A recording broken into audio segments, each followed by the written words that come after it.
Ngasisu mayamgidamagda wari macha ama puduna lakjari. Wari macha asigi mamingna Shakhenbi Rajkumari Erei gi punshi amadi maraibak. Thaina mamangaida laibak amagi yamna naha oiba matik mathauna yamna leiba ningthau ama leirami. Mahakpu maithiba piba ngamba misak matamdada kanase leite.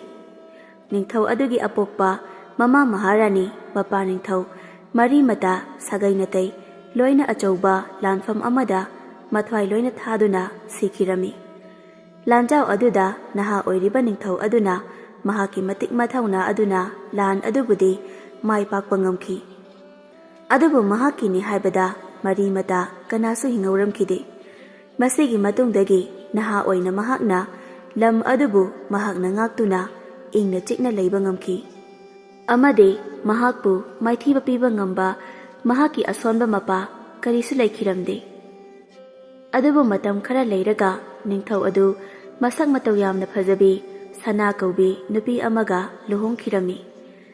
Sanagini haibadasu mahaki kanasu leiramde amadi sana asi miga kaya loinaduna tona tinaduna leiba nupi amanate. Mahaki tongana wakal amada hingjaba nupini. Maram asina ningthau aduna mahaki nupi sanabu hena nungshirami. Asumna nungayai fana ingna chikna palakbana chahi ama leiraba matung sana amade ningthau adugi macha nupi amasu phangjarami. Mahaki mamingna Erei haina thonbirami. Mama laudana Ereisu masakta kaida hainingai leitana ningthijarami. Ereibu mama mapana yamna luna nungshina tawbirami. Adubu sanana Ereibu yamna ka hena thoidokna nungshikibana mayamga manadaba maongda machanupibu cheksina senajarami. Amadi matam pumbada machanupibu mahaki wa khaktamak inhanduna atopa miyoi kanagasu loina hanba unahanba tawdana machabu yoklaklami. Maramsina Erei asi mayamna hingnariba taibang lonchet karisu khanglamde. Adubu sanagi matau adu mahaki nupa ningthau adudi kaya yaninglamde. Adubu magi nupibu nungshibana karisu haiba tawba ngamlamde.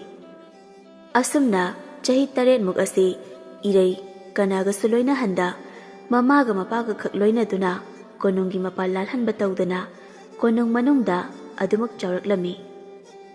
Khara khara gyan taba horakpa chahi 10 muk surakpa matamda mahaki mamagi matau adu Ereisu yaninglamde. Amade matam pumbada Ereidi mapangi taibangi chatnabida hingba pamlami. Atopa miyoi kayagasu loinaduna sanaminaba pamlami. Nongmadi sanagi manai achanbi nupi amagi machanupi Ereiga chahi manaba machanupi chanu kobi ama mamagi matung induna masu konungda laktuna leirami.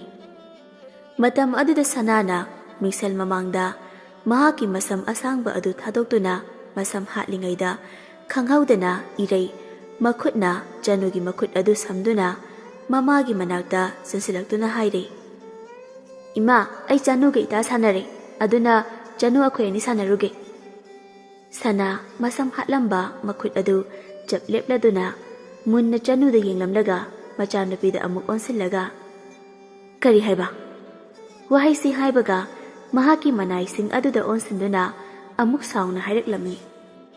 Aina kari haige konung asida aigi isaga kanagasu unahanganu loinahanganu haibadu aibu thawai usitribra kanale masidagi angang nupi masa ase puthoko aduga mahaku dandi piyu.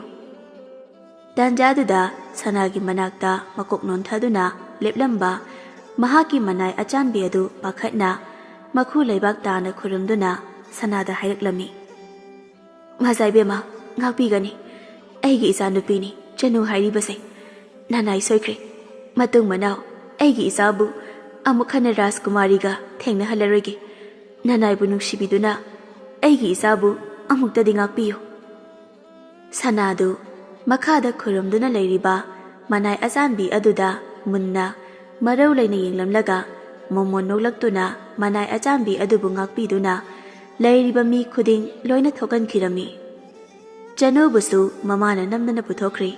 Ereisu karisu haiba ngamjada tuminna ꯊꯣꯛꯈ꯭ꯔꯤꯕ ꯆꯅꯨꯗ ꯑꯃꯨꯛ ꯌꯦꯡ, ꯃꯃꯥꯗ ꯑꯃꯨꯛ ꯌꯦꯡ ꯇꯧꯗꯨꯅ ꯂꯩꯔꯝꯃꯤ꯫ ꯃꯌꯥꯝ ꯂꯣꯏꯅ ꯊꯣꯛꯅꯈ꯭ꯔꯕ ꯃꯇꯨꯡ ꯁꯅꯥ ꯃꯣꯃꯣꯟ ꯅꯣꯛꯇꯨꯅ ꯏꯔꯩꯒꯤ ꯃꯅꯥꯛꯇ ꯆꯪꯁꯤꯜꯂꯛꯇꯨꯅ ꯃꯆꯥꯒꯤ ꯃꯈꯨꯠ ꯑꯅꯤ ꯑꯗꯨ ꯄꯥꯏꯁꯤꯟꯗꯨꯅ ꯃꯈꯨꯠ ꯌꯦꯠꯇꯨꯅ ꯃꯆꯥꯒꯤ ꯃꯃꯥꯏꯗ ꯅꯨꯡꯁꯤꯅ ꯅꯥꯟꯗꯨꯅ ꯍꯥꯏꯔꯛꯂꯝꯃꯤ, "ꯃꯇꯨꯡ ꯃꯅꯥꯎ ꯀꯅꯥꯒꯁꯨ ꯎꯅꯕ ꯂꯣꯏꯅꯕ ꯌꯥꯗꯦꯀꯣ꯫ ꯏꯆꯥꯗꯤ ꯃꯔꯝ ꯃꯣꯛꯄꯤꯅꯤ꯫ ꯏꯆꯥꯗꯤ ꯃꯌꯥꯝꯒ ꯃꯥꯟꯅꯗꯦ, ꯃꯌꯥꯝꯗꯒꯤ ꯌꯥꯝꯅ ꯇꯣꯉꯥꯜꯂꯤ꯫ ꯑꯗꯨꯅ ꯃꯈꯣꯏꯒꯤ ꯏꯆꯥꯒ ꯂꯣꯏꯅꯕ ꯇꯤꯟꯅꯕ ꯎꯅꯕ ꯌꯥꯗꯦ꯫ ꯏꯃꯥꯅ ꯍꯟꯖꯤꯟ ꯍꯟꯖꯤꯟ ꯍꯥꯏꯔꯤꯕꯁꯦ ꯀꯥꯎꯒꯅꯨꯀꯣ, ꯏꯆꯥꯗꯤ ꯃꯔꯝ ꯃꯣꯛꯄꯤꯅꯤ"꯫ ꯏꯔꯩ ꯃꯃꯥꯗ ꯀꯤꯔꯨꯞ ꯀꯤꯔꯨꯞ ꯌꯦꯡꯂꯒ ꯇꯞꯅ ꯍꯥꯏꯖꯔꯛꯏ, "ꯏꯃꯥ, ꯑꯩꯗꯤ ꯃꯈꯣꯏꯒ ꯁꯥꯟꯅꯅꯤꯡꯉꯤ꯫ ꯀꯔꯤꯒꯤ ꯑꯩꯅ ꯃꯈꯣꯏꯗꯒꯤ ꯇꯣꯉꯥꯜꯂꯤꯅꯣ?" ꯁꯅꯥꯗꯨ ꯃꯣꯃꯣꯟ ꯅꯣꯛꯂꯝꯕꯗꯒꯤ ꯁꯛꯐꯝ ꯁꯛ ꯑꯣꯟꯗꯨꯅ ꯁꯥꯎꯔꯞ ꯍꯥꯏꯔꯛꯂꯝꯃꯤ, "ꯑꯩꯅ ꯍꯥꯏꯕ ꯋꯥ ꯏꯟꯗ꯭ꯔꯕꯗꯤ ꯏꯃꯥꯅ ꯀꯩꯗꯧꯏ ꯍꯥꯏꯕ ꯅꯪ ꯀꯥꯎꯔꯕꯣ? ꯑꯩꯒꯤ ꯆꯤꯟꯊꯛꯇ ꯅꯪꯅ ꯋꯥꯍꯪ ꯍꯪꯂꯛꯂꯤꯕꯗꯤ"꯫ ꯏꯔꯩ ꯄꯦꯔꯤ ꯄꯦꯔꯤ ꯇꯧꯔꯛꯇꯨꯅ ꯃꯃꯥꯗ ꯀꯤꯅ ꯌꯦꯡꯂꯒ ꯍꯥꯏꯔꯛꯂꯝꯃꯤ, "ꯏꯃꯥ, ꯑꯩ ꯁꯣꯏꯈ꯭ꯔꯦ꯫ ꯑꯩ ꯃꯇꯨꯡ ꯃꯅꯥꯎ ꯇꯧꯔꯔꯣꯏ"꯫ ꯍꯧꯖꯤꯛꯇ ꯁꯥꯎꯔꯝꯕ ꯁꯅꯥ ꯑꯗꯣ ꯃꯣꯃꯣꯟ ꯑꯃꯨꯛ ꯅꯣꯛꯂꯛꯇꯨꯅ ꯃꯆꯥꯒꯤ ꯃꯀꯣꯛꯇ ꯅꯨꯡꯁꯤꯅ ꯅꯥꯟꯊꯕꯤꯗꯨꯅ ꯃꯆꯥꯕꯨ ꯆꯦꯠꯅ ꯀꯣꯟꯁꯤꯜꯂꯤ꯫ ꯅꯨꯃꯤꯗꯥꯡꯒꯤ ꯃꯇꯝꯗ ꯁꯅꯥ ꯑꯗꯨ ꯃꯍꯥꯛꯀꯤ ꯀꯥ ꯑꯗꯨꯗ ꯃꯇꯣꯝꯇ ꯃꯤꯡꯁꯦꯜ ꯃꯃꯥꯡꯗ ꯂꯦꯞꯂꯗꯨꯅ ꯃꯁꯥꯒꯤ ꯁꯛꯐꯝ ꯑꯗꯨ ꯃꯨꯟꯅ ꯌꯦꯡꯖꯗꯨꯅ ꯑꯉꯥꯎꯕꯤꯒꯤ ꯃꯇꯧꯒꯨꯝ ꯃꯆꯤꯟꯗ ꯁꯣꯜꯂꯝꯃꯤ, "ꯑꯩꯒꯤ ꯏꯆꯥꯗꯤ ꯑꯩ ꯈꯛꯀꯤꯅꯤ꯫ ꯃꯍꯥꯛꯇꯤ ꯑꯩꯒꯤ ꯄꯣꯠꯁꯛꯅꯤ꯫ ꯑꯩꯅ ꯍꯥꯏꯕ, ꯑꯩꯅ ꯇꯧ ꯍꯥꯏꯕ, ꯑꯩꯅ ꯆꯠꯂꯨ ꯍꯥꯏꯕ ꯑꯗꯨ ꯈꯛꯇ ꯇꯧꯒꯗꯕꯅꯤ꯫ ꯑꯩꯒꯤ ꯋꯥ ꯈꯛꯇ ꯇꯥꯒꯗꯕꯅꯤ꯫ ꯑꯩꯒꯤ ꯏꯐꯝꯗꯒꯤ ꯑꯩꯒꯤ ꯏꯆꯥꯕꯨ ꯀꯅꯥꯅꯁꯨ ꯃꯨꯟꯈꯤꯕ ꯌꯥꯔꯣꯏ꯫ ꯃꯨꯟꯒꯦ ꯍꯣꯠꯅꯔꯛꯄ ꯈꯨꯗꯤꯡꯃꯛ ꯑꯩꯅ ꯑꯃꯠꯇ ꯂꯦꯝꯅ ꯊꯥꯔꯣꯏ꯫ ꯂꯣꯏꯅ ꯍꯥꯠꯀꯅꯤ, ꯍꯥꯠꯀꯅꯤ, ꯑꯩꯅ ꯍꯥꯠꯀꯅꯤ꯫ ꯆꯅꯨ, ꯅꯈꯣꯏꯒꯤ ꯅꯃꯥ ꯅꯆꯥꯅ ꯑꯩꯒꯤ ꯏꯆꯥꯗ ꯌꯦꯜꯂꯛꯄꯒꯤꯗꯃꯛ ꯅꯈꯣꯏꯕꯨ ꯑꯩꯅ ꯍꯥꯠꯀꯅꯤ"꯫ ꯋꯥꯍꯩꯁꯤ ꯍꯥꯏꯕꯒ ꯁꯅꯥ ꯑꯀꯤꯕ ꯁꯛꯐꯝ ꯑꯃꯒ ꯂꯣꯏꯅꯅ ꯃꯈꯨꯠꯇ ꯊꯥꯡ ꯃꯆꯥ ꯑꯃ ꯄꯥꯏꯗꯨꯅ ꯃꯍꯥꯛꯀꯤ ꯐꯃꯨꯡ ꯊꯥꯔꯤꯕ ꯑꯗꯨꯒꯤ ꯃꯅꯥꯛꯇ ꯆꯪꯁꯤꯟꯗꯨꯅ ꯐꯝꯊꯩ꯫ ꯐꯃꯨꯡ ꯑꯗꯨꯗ ꯇꯨꯝꯗꯨꯅ ꯂꯩꯔꯤꯕ ꯏꯔꯩꯗ ꯉꯥꯏꯍꯥꯛ ꯃꯨꯟꯅ ꯌꯦꯡꯂꯝꯂꯕ ꯃꯇꯨꯡ ꯃꯄꯥꯟꯗ ꯂꯩꯕ ꯃꯅꯥꯏ ꯑꯃꯗ ꯆꯅꯨ ꯑꯃꯗꯤ ꯃꯍꯥꯛꯀꯤ ꯃꯃꯥ ꯁꯅꯥꯒꯤꯅ ꯃꯅꯥꯏ ꯑꯆꯥꯟꯕꯤ ꯑꯗꯨꯕꯨ ꯀꯧꯔꯨꯅꯕ ꯍꯥꯏꯈ꯭ꯔꯦ꯫ ꯉꯥꯏꯍꯥꯛ ꯂꯩꯔꯒ ꯆꯅꯨꯒ ꯃꯃꯥꯒꯁꯨ ꯂꯥꯛꯂꯗꯨꯅ ꯁꯅꯥꯒꯤ ꯃꯅꯥꯛꯇ ꯃꯀꯣꯛ ꯅꯣꯟꯅ ꯈꯨꯔꯨꯝꯗꯨꯅ ꯃꯈꯣꯏꯕꯨ ꯀꯧꯕꯒꯤ ꯃꯔꯝ ꯍꯪꯖꯔꯝꯃꯤ꯫ ꯇꯥꯟꯖꯥꯗꯨꯗ ꯁꯅꯥꯅ ꯀꯥ ꯑꯗꯨꯒꯤ ꯊꯣꯡ ꯑꯗꯨ ꯃꯅꯥꯏꯗ ꯂꯣꯟꯁꯤꯟꯍꯟꯗꯨꯅ ꯋꯥꯍꯩ ꯀꯔꯤꯃꯠꯇ ꯍꯥꯏꯕ ꯇꯧꯗꯅ ꯆꯅꯨꯗ ꯃꯍꯥꯛꯅ ꯉꯁꯥꯏ ꯄꯥꯏꯈꯤꯕ ꯊꯥꯡ ꯃꯆꯥ ꯑꯗꯨꯅ ꯆꯅꯨꯒꯤ ꯃꯉꯛꯇ ꯂꯦꯟꯗꯨꯅ ꯈꯨꯗꯛꯇ ꯆꯅꯨꯕꯨ ꯍꯥꯠꯇꯣꯛꯂꯝꯃꯤ꯫ ꯏꯈꯪ ꯈꯪꯍꯧꯗꯅ ꯇꯧꯔꯛꯄ ꯊꯕꯛ ꯑꯗꯨꯗ ꯃꯅꯥꯏ ꯑꯆꯥꯟꯕꯤ ꯑꯗꯨ ꯄꯥꯈꯠꯈꯤꯕꯅ ꯏꯊꯛ ꯊꯀꯠꯅ ꯆꯨꯝꯗ꯭ꯔꯤꯡ ꯂꯦꯞꯇꯨꯅ ꯂꯩ꯫ ꯁꯅꯥ ꯏꯊꯛ ꯊꯀꯠꯅ ꯀꯔꯤꯁꯨ ꯇꯧꯗꯅ ꯆꯨꯝꯗ꯭ꯔꯤꯡ ꯂꯦꯞꯂꯤꯕ ꯃꯅꯥꯏ ꯑꯆꯥꯟꯕꯤ ꯑꯗꯨꯗ ꯑꯃꯨꯛꯁꯨ ꯊꯨꯅ ꯃꯕꯨꯛꯇ ꯊꯥꯡꯅ ꯊꯤꯜꯂꯛꯂꯝꯃꯤ꯫ ꯍꯧꯖꯤꯛꯇꯗ ꯃꯅꯥꯏ ꯅꯨꯄꯤ ꯑꯗꯨ ꯁꯅꯥꯗ ꯌꯦꯡꯂꯛꯇꯨꯅ ꯌꯥꯝꯅ ꯋꯥꯅ ꯃꯃꯤꯠꯇ ꯃꯄꯤ ꯇꯥꯅ ꯌꯦꯡꯗꯨꯅ ꯀꯔꯤꯁꯨ ꯍꯥꯏꯕ ꯉꯝꯗꯅ ꯃꯈꯨꯠ ꯑꯗꯨꯅ ꯁꯅꯥꯗ ꯀꯟꯅ ꯄꯥꯏꯁꯤꯟꯗꯨꯅ ꯂꯩꯔꯤ꯫ ꯃꯇꯧꯗꯨꯗ ꯁꯅꯥꯅ ꯃꯅꯥꯏ ꯅꯨꯄꯤ ꯑꯗꯨꯒꯤ ꯃꯈꯨꯠ ꯑꯗꯨ ꯂꯧꯊꯣꯛꯇꯨꯅ ꯅꯣꯛꯃꯤ ꯅꯣꯛꯃꯤ ꯇꯧꯗꯨꯅ ꯍꯥꯏ, "ꯑꯩꯒꯤ ꯏꯆꯥꯕꯨ ꯏꯐꯝꯗꯒꯤ ꯃꯨꯟꯒꯦ ꯈꯜꯂꯤꯕ ꯅꯈꯣꯏꯒꯤ ꯗꯟꯗꯤꯅꯤ ꯑꯩꯅ ꯄꯤꯔꯤꯕꯁꯦ꯫ ꯏꯆꯥꯕꯨ ꯏꯐꯝꯗꯒꯤ ꯀꯅꯥꯅꯁꯨ ꯃꯨꯟꯕ ꯌꯥꯔꯣꯏ, ꯃꯃꯥ ꯑꯩ ꯂꯩꯔꯤꯉꯩꯗ"꯫ ꯋꯥꯍꯩꯁꯤ ꯍꯥꯏꯗꯨꯅ ꯁꯅꯥꯗꯨ ꯅꯣꯛꯂꯛꯏ ꯃꯈꯣꯜ ꯈꯔ ꯊꯣꯛꯅ꯫ ꯃꯅꯥꯏ ꯅꯨꯄꯤ ꯑꯗꯨ ꯀꯔꯤꯁꯨ ꯍꯥꯏꯕ ꯉꯝꯗ ꯃꯍꯥꯛꯁꯨ ꯃꯊ꯭ꯋꯥꯏ ꯊꯥꯈ꯭ꯔꯦ꯫ ꯉꯁꯥꯏꯗꯒꯤ ꯇꯧꯔꯤꯕꯁꯤꯡ ꯑꯗꯨ ꯇꯨꯝꯁꯤꯟꯅꯗꯨꯅ ꯂꯩꯔꯤꯕ ꯏꯔꯩꯅ ꯂꯣꯏꯅ ꯎꯍꯧꯔꯦ, ꯈꯪꯍꯧꯔꯦ꯫ ꯃꯍꯥꯛꯀꯤ ꯃꯃꯥꯕꯨ ꯀꯤꯖꯕꯅ ꯏꯔꯩ ꯃꯃꯤꯠꯇꯒꯤ ꯃꯄꯤ ꯁꯤꯟꯊꯗꯨꯅ ꯇꯨꯃꯤꯟꯅ ꯃꯈꯣꯜ ꯊꯣꯛꯍꯟꯗ ꯇꯨꯝꯁꯤꯟꯅꯗꯨꯅ ꯂꯩꯔꯤ꯫ ꯃꯌꯥꯝꯅ ꯈꯪꯗ꯭ꯔꯕꯁꯨ ꯁꯅꯥ ꯑꯁꯤ ꯃꯆꯥꯕꯨ ꯀꯜꯂꯛꯄ ꯍꯦꯟꯃꯟꯕꯅ ꯃꯍꯥꯛ ꯃꯌꯥꯝꯒ ꯃꯥꯟꯅꯗꯕ ꯑꯉꯥꯎꯕꯤ ꯍꯥꯏꯕꯗꯨ ꯑꯣꯏꯔꯕꯅꯤ꯫ ꯃꯆꯥꯕꯨ ꯃꯤꯅ ꯎꯈꯤꯅꯤ, ꯁꯣꯛꯈꯤꯅꯤ ꯑꯃꯗꯤ ꯃꯍꯥꯛꯄꯨ ꯊꯥꯗꯣꯛꯂꯝꯂꯒꯗ꯭ꯔꯥ ꯍꯥꯏꯅ ꯃꯁꯥꯗ ꯄꯥꯈꯠꯄꯅ ꯃꯤ ꯐꯥꯎꯕ ꯍꯥꯠꯂꯤꯕꯅꯤ꯫ ꯃꯊꯪꯒꯤ ꯑꯌꯨꯛꯇ ꯆꯅꯨ ꯑꯃꯗꯤ ꯃꯍꯥꯛꯀꯤ ꯃꯃꯥꯕꯨ ꯂꯩꯕꯥꯛ ꯑꯁꯤꯒꯤ ꯃꯍꯥꯔꯥꯅꯤꯅ ꯍꯥꯠꯄꯒꯤ ꯄꯥꯎ ꯑꯁꯤ ꯂꯩꯕꯥꯛ ꯃꯤꯌꯥꯝ ꯈꯨꯗꯤꯡ ꯂꯣꯏꯅ ꯈꯪꯅꯔꯝꯃꯤ꯫ ꯑꯃꯗꯤ ꯅꯤꯡꯊꯧ ꯑꯗꯨꯁꯨ ꯄꯥꯎ ꯑꯗꯨ ꯇꯥꯔꯒ ꯃꯍꯥꯛꯀꯤ ꯅꯨꯄꯤ ꯃꯁꯥꯃꯛꯇꯒꯤ ꯃꯈꯣꯏꯕꯨ ꯍꯥꯠꯄꯒꯤ ꯃꯔꯝ ꯈꯪꯂꯕꯗ ꯅꯤꯡꯊꯧ ꯑꯗꯨꯁꯨ ꯍꯧꯖꯤꯛꯇꯗ ꯁꯅꯥꯁꯤ ꯃꯌꯥꯝꯒ ꯃꯥꯟꯅꯗꯦ, ꯋꯥꯈꯜ ꯆꯣꯏꯔꯕꯤ ꯑꯃꯅꯤ ꯍꯥꯏꯕꯁꯤ ꯈꯪꯂꯛꯂꯝꯃꯤ꯫ ꯃꯔꯝ ꯑꯁꯤꯅ ꯅꯤꯡꯊꯧꯁꯨ ꯎꯄꯥꯏ ꯂꯩꯇ ꯃꯅꯥꯏꯁꯤꯡꯗ ꯍꯥꯏꯗꯨꯅ ꯁꯅꯥꯕꯨ ꯐꯥꯗꯨꯅ ꯑꯔꯥꯞꯄ ꯃꯐꯝ ꯑꯔꯣꯟꯕ ꯎꯃꯪ ꯑꯃꯒꯤ ꯃꯅꯨꯡꯗ ꯂꯩꯇꯣꯝ ꯂꯩꯕ ꯀꯣꯅꯨꯡ ꯃꯆꯥ ꯑꯃꯗ ꯐꯥꯖꯤꯟꯗꯨꯅ ꯊꯝꯅꯕ ꯍꯣꯠꯅꯔꯝꯃꯤ꯫ ꯑꯗꯨꯕꯨ ꯁꯅꯥꯅ ꯍꯥꯟꯅ ꯏꯔꯩꯕꯨ ꯃꯊꯥꯗ ꯀꯣꯟꯁꯤꯟꯗꯨꯅ ꯃꯆꯥꯕꯨꯁꯨ ꯄꯨꯗꯨꯅ ꯆꯠꯀꯅꯤ ꯅꯠꯇ꯭ꯔꯕꯗꯤ ꯏꯔꯩꯕꯨꯁꯨ ꯈꯨꯗꯛꯇ ꯍꯥꯠꯀꯅꯤ ꯍꯥꯏꯗꯨꯅ ꯀꯤꯍꯟꯗꯨꯅ ꯁꯅꯥꯅ ꯉꯝꯗꯨꯅ ꯏꯔꯩꯕꯨꯁꯨ ꯃꯥꯒꯤ ꯃꯅꯥꯛꯇ ꯄꯨꯈꯤꯔꯝꯃꯤ꯫ ꯆꯠꯂꯝꯗꯥꯏꯗ ꯁꯅꯥꯅ ꯃꯈꯣꯏꯒꯤ ꯃꯅꯥꯛꯇ ꯑꯃꯨꯛ ꯍꯟꯅ ꯂꯥꯛꯀꯅꯨ ꯅꯠꯇ꯭ꯔꯕꯗꯤ ꯏꯔꯩꯕꯨ ꯍꯥꯠꯀꯅꯤ ꯍꯥꯏꯕ ꯋꯥꯐꯝ ꯑꯁꯤꯁꯨ ꯍꯥꯏꯔꯝꯃꯤ꯫ ꯃꯔꯝ ꯑꯁꯤꯅ ꯅꯤꯡꯊꯧ ꯑꯗꯨ ꯃꯊꯋꯥꯏ ꯌꯥꯝꯅ ꯅꯨꯡꯉꯥꯏꯔꯝꯗꯦ꯫ ꯃꯍꯥꯛꯅ ꯃꯍꯥꯛꯀꯤ ꯅꯨꯄꯤ ꯑꯃꯗꯤ ꯃꯆꯥꯕꯨ ꯑꯁꯨꯛꯀꯤ ꯃꯇꯤꯛ ꯅꯨꯡꯁꯤꯕꯅ ꯀꯔꯤꯁꯨ ꯇꯧꯕ ꯍꯥꯏꯕ ꯉꯝꯂꯝꯗꯦ꯫ ꯅꯨꯃꯤꯠꯇꯨꯒꯤ ꯃꯊꯪꯗ ꯃꯈꯣꯏꯒꯤ ꯂꯩꯕꯥꯛ ꯑꯗꯨꯗ ꯑꯇꯣꯞꯄ ꯂꯩꯕꯥꯛ ꯑꯃꯅ ꯂꯥꯟꯗꯥꯔꯛꯈꯤ꯫ ꯍꯥꯟꯅ ꯅꯤꯡꯊꯧ ꯑꯗꯨ ꯃꯍꯥꯛꯀꯤ ꯑꯁꯣꯟꯕ ꯂꯝꯕꯤ ꯂꯩꯔꯝꯗꯕ ꯑꯗꯨ ꯍꯧꯖꯤꯛꯇꯤ ꯃꯍꯥꯛꯀꯤ ꯅꯨꯄꯤ ꯃꯆꯥꯅ ꯃꯍꯥꯛꯀꯤ ꯑꯁꯣꯟꯕ ꯑꯣꯏꯈ꯭ꯔꯤ ꯑꯃꯗꯤ ꯍꯧꯖꯤꯛ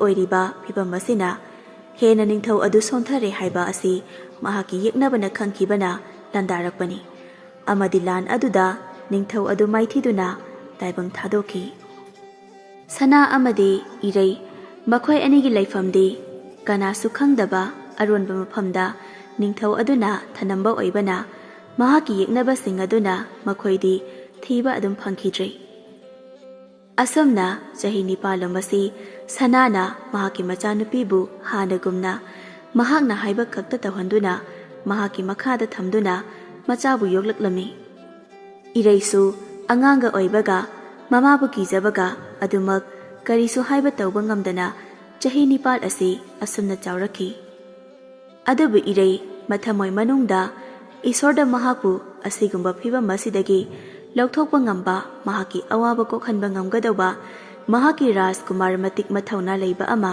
ꯊꯥꯕꯤꯔꯛꯎ ꯍꯥꯏꯗꯨꯅ ꯅꯨꯡꯇꯤꯒꯤ ꯅꯤꯖꯔꯝꯃꯤ꯫ ꯑꯗꯨꯕꯨ ꯅꯤꯖꯕ ꯈꯛꯇꯅꯤ ꯀꯔꯤꯁꯨ ꯀꯥꯟꯅꯕ ꯐꯪꯂꯝꯗꯦ꯫ ꯑꯗꯨꯕꯨ ꯅꯣꯡꯃꯗꯤ ꯑꯇꯣꯞꯄ ꯂꯩꯕꯥꯛꯀꯤ ꯔꯥꯖꯀꯨꯃꯥꯔ ꯃꯃꯤꯡꯅ ꯕꯤꯀ꯭ꯔꯝ ꯀꯧꯕ ꯑꯃ ꯃꯍꯥꯛꯀꯤ ꯂꯥꯟꯃꯤꯁꯤꯡꯒ ꯎꯃꯪꯁꯤꯡꯗ ꯁꯥꯗꯥꯟꯕ ꯂꯥꯛꯂꯝꯃꯤ꯫ ꯕꯤꯀ꯭ꯔꯝ ꯍꯥꯏꯔꯤꯕ ꯑꯁꯤ ꯃꯁꯛ ꯃꯇꯧ ꯌꯥꯝꯅ ꯆꯤꯡꯂꯦꯝꯅ ꯅꯤꯡꯊꯤꯖꯩ, ꯃꯉꯣꯟꯗ ꯀꯔꯤꯁꯨ ꯑꯋꯥꯠꯄ ꯂꯩꯇꯦ ꯑꯃꯗꯤ ꯆꯍꯤ ꯌꯥꯝꯅ ꯅꯧꯅ ꯍꯤꯔꯝ ꯈꯨꯗꯤꯡꯗ ꯍꯩꯊꯣꯏ ꯁꯤꯡꯊꯣꯏꯕꯗ ꯅꯠꯇꯅ ꯃꯇꯤꯛ ꯃꯊꯧꯅꯥꯁꯨ ꯌꯥꯝꯅ ꯂꯩꯕ ꯃꯤꯁꯛꯅꯤ꯫ ꯃꯍꯥꯛꯅꯕꯨ ꯅꯤꯡꯈꯤꯕ ꯄꯥꯝꯈꯤꯕ ꯇꯧꯒꯦ ꯈꯟꯕ ꯊꯕꯛ ꯑꯃꯠꯇ ꯇꯧꯗꯅ ꯇꯣꯛꯈꯤꯗꯦ꯫ ꯋꯥꯁꯛ ꯌꯥꯝꯅ ꯆꯦꯠꯄ, ꯅꯤꯡꯈꯤꯕ ꯍꯣꯡꯗꯕ, ꯊꯧꯅꯥ ꯐꯕ ꯅꯤꯡꯊꯧ ꯃꯆꯥ ꯑꯃꯈꯛꯅꯤ꯫ ꯑꯁꯨꯝꯅ ꯃꯅꯥꯏ ꯃꯁꯦꯟ ꯀꯌꯥꯒ ꯎꯃꯪ ꯑꯃꯗ ꯁꯥꯗꯥꯟꯗꯨꯅ ꯑꯁꯨꯝ ꯂꯥꯛꯄꯗ ꯕꯤꯀ꯭ꯔꯝ ꯂꯥꯞꯇꯛꯅ ꯁꯖꯤ ꯑꯃ ꯂꯩꯔꯤꯕ ꯑꯗꯨ ꯎꯔꯗꯨꯅ ꯃꯈꯨꯠꯇ ꯂꯤꯔꯨꯡ ꯇꯦꯟꯖꯩ ꯑꯗꯨ ꯊꯥꯡꯒꯠꯇꯨꯅ ꯁꯖꯤ ꯑꯗꯨ ꯇꯝꯅ ꯀꯥꯞꯂꯛꯂꯝꯃꯤ꯫ ꯃꯈꯨꯠ ꯌꯥꯝꯅ ꯆꯨꯝꯕ, ꯑꯃꯨꯛ ꯀꯥꯞꯄꯗ ꯁꯨꯡꯁꯣꯏ ꯁꯣꯏꯒꯟꯗꯕ ꯑꯣꯏꯕꯅ ꯁꯖꯤ ꯑꯗꯨꯕꯨꯁꯨ ꯃꯍꯥꯛꯀꯤ ꯇꯦꯟꯖꯩꯅ ꯌꯨꯡꯗꯨꯅ ꯄꯥꯜꯂꯤ꯫ ꯕꯤꯀ꯭ꯔꯝ ꯃꯍꯥꯛꯅ ꯀꯥꯞꯄꯗ ꯄꯥꯜꯂꯕ ꯁꯖꯤ ꯑꯗꯨꯕꯨ ꯃꯁꯥꯃꯛꯅ ꯆꯪꯁꯤꯟꯗꯨꯅ ꯁꯖꯤ ꯑꯗꯨꯕꯨ ꯂꯧꯈꯠꯇꯨꯅ ꯃꯃꯥꯏ ꯑꯗꯨ ꯑꯣꯟꯊꯣꯛꯇꯨꯅ ꯍꯜꯂꯛꯅꯕ ꯇꯧꯕꯗ ꯃꯈꯣꯡ ꯑꯗꯨ ꯈꯣꯡꯐꯝ ꯆꯥꯍꯧꯗ꯭ꯔꯗꯨꯅ ꯁꯣꯏꯕꯗꯒꯤ ꯃꯍꯥꯛꯀꯤ ꯅꯥꯀꯟꯗ ꯂꯩꯔꯤꯕ ꯌꯥꯝꯅ ꯑꯉꯝꯕ ꯃꯐꯝ ꯑꯃꯗ ꯂꯧꯁꯤꯟꯗꯨꯅ ꯑꯉꯝꯕ ꯑꯗꯨꯗ ꯑꯣꯟꯊꯈꯤꯔꯝꯃꯤ꯫ ꯃꯗꯨ ꯎꯕꯗ ꯃꯍꯥꯛꯀꯤ ꯃꯅꯥꯏ ꯃꯌꯥꯝ ꯑꯗꯨ ꯄꯥꯈꯠꯅ ꯕꯤꯀ꯭ꯔꯝꯅ ꯑꯣꯟꯊꯈ꯭ꯔꯤꯕ ꯑꯗꯨꯗ ꯂꯣꯏꯅ ꯆꯦꯟꯁꯤꯟꯗꯨꯅ ꯕꯤꯀ꯭ꯔꯝꯕꯨ ꯀꯟꯅꯅꯕ ꯍꯣꯠꯅꯔꯝꯃꯤ꯫ ꯑꯗꯨꯕꯨ ꯃꯐꯝ ꯑꯗꯨ ꯌꯥꯝꯅ ꯉꯝꯈꯤꯕ ꯍꯦꯟꯃꯟꯕꯅ ꯃꯈꯣꯏꯁꯨ ꯕꯤꯀ꯭ꯔꯝ ꯑꯗꯨ ꯀꯔꯣꯝꯗ ꯇꯥꯔꯝꯒꯗꯒꯦ ꯈꯪꯗꯕꯅ ꯍꯥꯊꯨ ꯍꯥꯊꯨ ꯃꯈꯣꯏ ꯃꯌꯥꯝꯁꯤꯡ ꯑꯗꯨ ꯈꯔ ꯑꯃꯅ ꯕꯤꯀ꯭ꯔꯝꯕꯨ ꯊꯤꯍꯧꯔꯒ ꯈꯔ ꯑꯃꯅ ꯃꯈꯣꯏꯒꯤ ꯂꯩꯕꯥꯛꯇ ꯍꯟꯗꯨꯅ ꯅꯤꯡꯊꯧꯗ ꯄꯥꯎ ꯑꯁꯤ ꯇꯝꯂꯨꯅꯕ ꯊꯥꯈ꯭ꯔꯤ꯫ ꯁꯣꯝꯗꯅ ꯕꯤꯀ꯭ꯔꯝ ꯋꯥꯈꯜ ꯃꯥꯡꯗꯨꯅ ꯇꯥꯗꯨꯅ ꯂꯩꯔꯝꯕꯗꯒꯤ ꯇꯞꯅ ꯇꯞꯅ ꯋꯥꯈꯜ ꯂꯥꯛꯇꯨꯅ ꯃꯃꯤꯠ ꯄꯥꯡꯂꯛꯄ ꯃꯇꯝꯗ ꯃꯈꯣꯡ ꯑꯗꯨ ꯀꯔꯤꯒꯨꯝꯕ ꯑꯃꯗ ꯄꯟꯕꯒꯨꯝꯅ ꯇꯧꯕ ꯑꯗꯨꯗ ꯃꯃꯤꯠꯇꯨꯅ ꯃꯁꯥꯒꯤ ꯃꯈꯣꯡ ꯑꯗꯨꯗ ꯌꯦꯡꯖꯔꯛꯄ ꯃꯇꯝꯗ ꯎꯔꯤ ꯋꯥꯔꯤ ꯈꯔꯅ ꯃꯈꯣꯡ ꯑꯗꯨ ꯂꯧꯁꯤꯟꯕ ꯑꯗꯨ ꯎꯔꯦ ꯑꯃꯗꯤ ꯉꯁꯥꯏ ꯃꯍꯥꯛꯅ ꯃꯈꯥꯗ ꯑꯣꯟꯊꯔꯛꯄ ꯑꯗꯨꯁꯨ ꯅꯤꯡꯁꯤꯡꯂꯛꯇꯨꯅ ꯃꯁꯥꯗꯨ ꯑꯁꯣꯛꯄ ꯌꯥꯎꯕ꯭ꯔꯥ ꯍꯥꯏꯗꯨꯅ ꯀꯣꯏꯂꯩ ꯂꯩꯗꯨꯅ ꯌꯦꯡꯉꯤ꯫ ꯑꯗꯨꯕꯨ ꯃꯄꯥꯟꯒꯤ ꯁꯔꯨꯛ ꯎꯟꯁꯥꯗ ꯈꯔ ꯈꯦꯠꯇꯨꯅ ꯁꯣꯛꯄ ꯅꯠꯇꯅ ꯀꯔꯤꯁꯨ ꯍꯦꯟꯅ ꯁꯣꯛꯂꯝꯗ꯭ꯔꯦ꯫ ꯉꯛꯇꯤ ꯉꯛꯏ ꯕꯤꯀ꯭ꯔꯝ ꯑꯗꯨꯛ ꯌꯥꯝꯅ ꯉꯝꯕ ꯃꯐꯝꯗ ꯑꯣꯟꯊꯔꯒ ꯃꯁꯥꯗꯨ ꯍꯤꯡꯂꯝꯕ ꯑꯗꯨꯗ ꯃꯁꯥꯅ ꯈꯪꯕ ꯅꯠꯇꯦ ꯃꯐꯝ ꯑꯁꯤ ꯀꯔꯤ ꯃꯐꯝꯅꯣ ꯍꯥꯏꯕ꯫ ꯑꯗꯨꯕꯨ ꯑꯁꯦꯡꯕꯗꯤ ꯉꯁꯥꯏ ꯃꯍꯥꯛꯅ ꯑꯣꯟꯊꯔꯛꯄ ꯑꯗꯨꯗ ꯃꯗꯥꯎ ꯌꯥꯕ ꯍꯥꯏꯒꯗ꯭ꯔꯥ, ꯃꯍꯥꯛꯅ ꯑꯣꯟꯊꯔꯛꯄꯗ angamba mafam adomda onthadana nakan amaromda yamna ngamdaba mafam asida tarakpani. Aronba mafamni kananasu khangba ngamdaba. Mayamna yengbadana angamba mafam malhanduna leiba mafam adubu aronba konung ama saduna leiriba sana amadi Erei makhoina leiriba mafam aduni. Ereigi awaba adu ubiduna mahakna nizariba adu isorna khangladuna Bikrambu mahaki awaba kokhanba ngamba Rajkumar adu oinaba tharakpani. Adudagi amuk mamaidu nokhatuna koilai leiduna yenglakpa matamda ure yamna chawbasu nataba yamna pikpasu nataba fajaraba konung ama leiriba adu. Madu ubada Bikram adu haifet ngakna yengi. Adudagi Bikram tapna haugullaktuna yamna munna konung adugi mathaklomda yengduna leikri. Mahakna uriba adu atay karisu nati konung adugi mathaklomda tuminna nungtigi hanagum tawba adugum Ereina mahaki bor nijaduna mamit ushinduna leiriba adu Bikramna uri.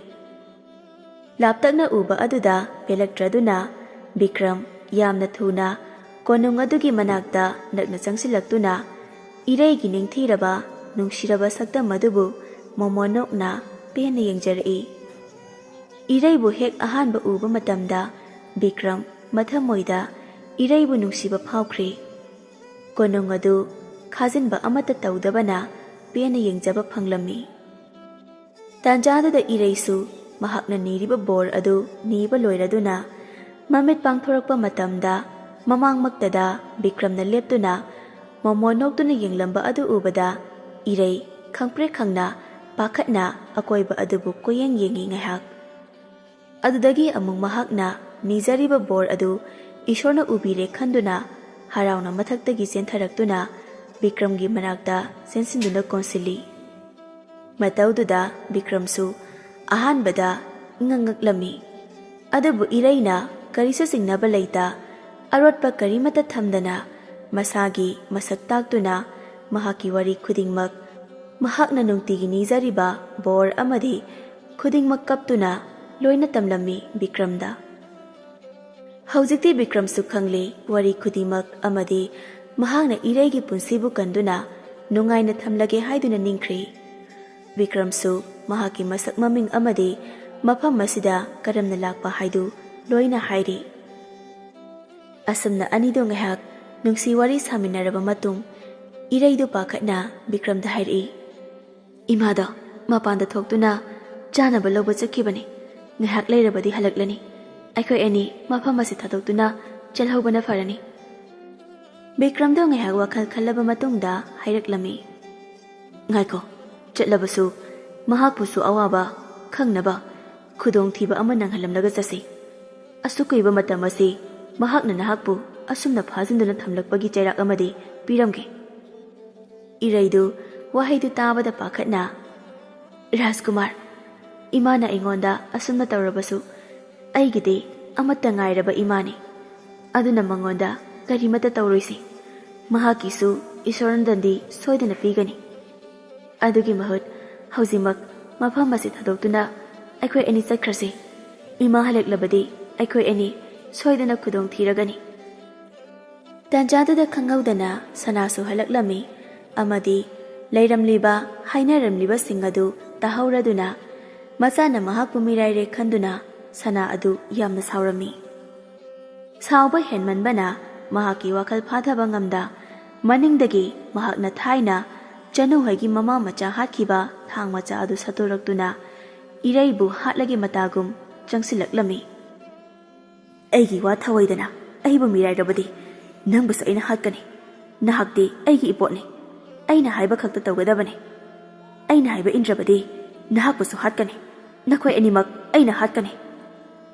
Wahaisi haina sanadu Ereibu hatlagi matagum songsilakliba adu khutlai thuna Bikramna thang adubu phaduna mullaga langthokhirami amadi thuna Ereigi makhut adubu samduna jelaklami.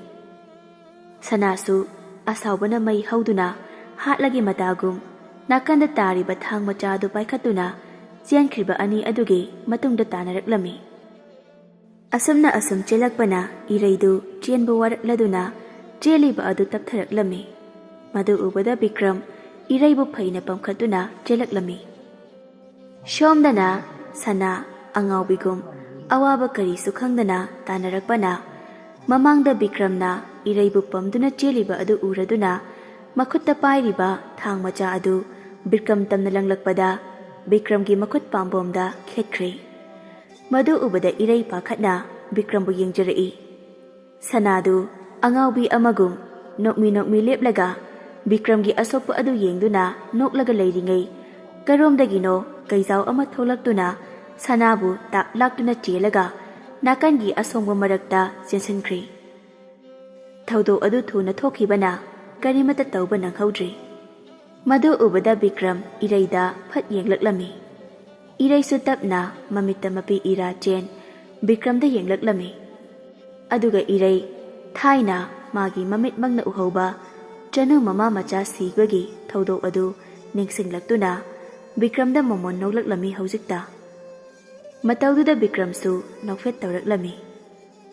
Bikramgi manaising Bikrambu thirakpa sing adusu makhoina leiriba mafam aduda yoksilakuna Bikram amadi Eraibu ngaktuna Bikramgi leibak tamna halaklami.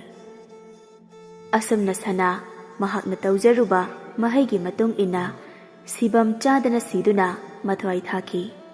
Amadi Eraigi awabana Bikramna kokhanduna Eraigi punsibu kanbiduna mahaki maharani oina haptuna nungayai phana pankhi.